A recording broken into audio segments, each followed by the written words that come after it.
Monseigneur Philippe Bourdelle, maintenant que ce synode est terminé, est-ce que vous pourriez nous dire un peu quels sont les chantiers en théologie morale qui s'ouvrent? Premièrement, développer une morale du baptême. Ce qui a été très important dans ce synode, c'est de prendre conscience que les personnes sont sujets de leur baptême et acteurs et actrices de leur baptême, de telle sorte que, ensemble, en Église, il faut les aider à prendre la mesure de tout ce que le baptême rend possible. En 1983, quand le Code de droit canonique a dit la base du droit de l'Église, c'est le baptême, mais je pense qu'il faut maintenant l'approfondir dans tout le domaine de la théologie morale.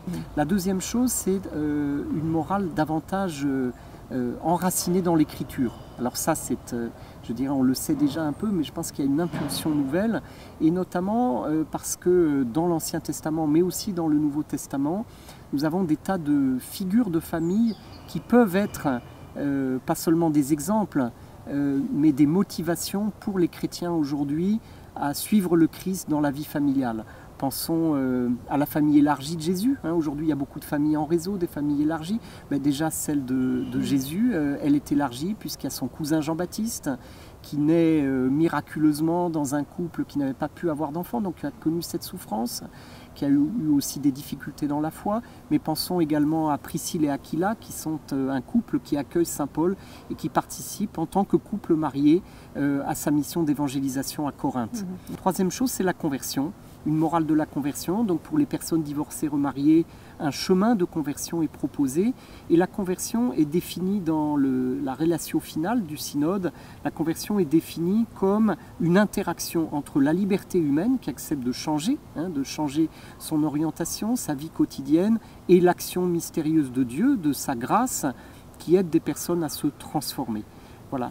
Et peut-être le quatrième point, c'est approfondir le lien entre la famille et la morale sociale.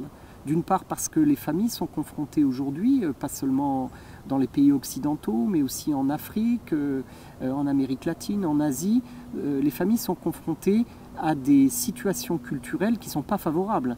Il faut que l'Église catholique soit vraiment, et que les baptisés soient engagés dans une transformation sociale qui rendra la vie familiale, ce trésor de l'amour partagé entre les générations et dans un couple, les conditions sociales qui permettront à la vie familiale de se déployer, mais aussi reconnaître ce que j'appelle la vocation sociale de l'amour, c'est-à-dire que chaque famille a vocation pas seulement à élever ses propres enfants, mais d'abord un certain nombre de couples ne peuvent pas avoir d'enfants, mais il y a toujours un rayonnement social possible qui est du côté du service des plus pauvres, du côté du service de la dignité et de la justice.